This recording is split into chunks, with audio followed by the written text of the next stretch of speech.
Good morning sa inyong lahat. Good morning, guys. May nagtanong sa akin kung bakit daw ay madalas suot ko ang ganitong kulay at saka itong t-shirt. Para sa kaalaman lang dyan sa Pilipinas, dito sa amin sa Australia, pag nagtatrabaho kami, mayroon kami mga uniforme. Dahil ako, ang trabaho ko ay naglilinis sa iba't ibang mga lugar. Depende yung kung saan ka nagtatrabaho, kung anong position mo. Pero dahil ang trabaho ko ay sa construction, kaya ito ang sinusuot ko, isusuot namin. Iba't ibang kulay nito, may green, may pula, may pink, mayroong blue, may itim. So, depende lang sa'yo kung anong gusto mong kulay sa company mo, yung mga sa construction.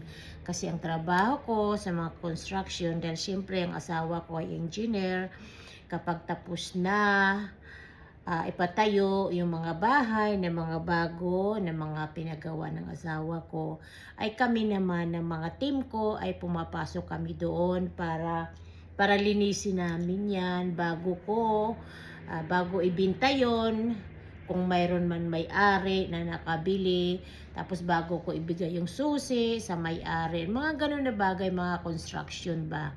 Pero syempre kapag nasa loob naman ng mga hotel, sa mga hotel naman ng mga tauhan ko, ay iba rin ang uniforme ng mga tauhan ko sa hotel.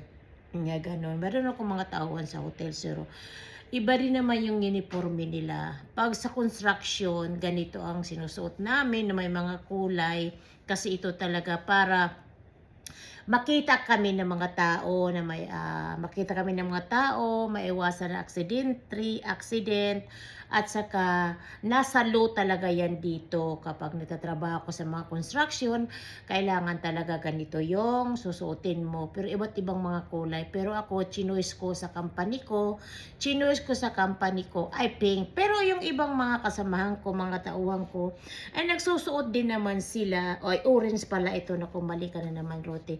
Nagsusuot din naman sila ng ibang kulay, pero nasa kanila yon. Basta ay nababagay lang sa mga construction, ganon.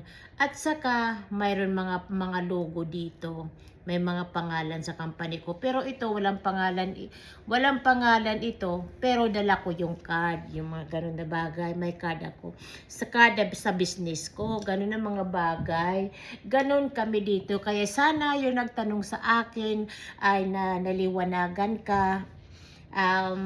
Sa trabaho ko lang ito sinusuot. Hindi ko naman to sinusuot dito sa bahay. Sinusuot ko naman pag nandito ako sa bahay, bago ako umalis, at saka pag dumating ako sa bahay. Bulol ka na naman, Rote, ayusin mo ang salita mo. So sana kaibigan nyo nagtanong sa akin, maraming salamat sa pagtanong, at sana naliwanagan kayo. At kung gusto niyo i-share ang videos ko, pwede niyo i-share. Ako si Rote Petels. Please follow me in my YouTube channel. Thank you so much.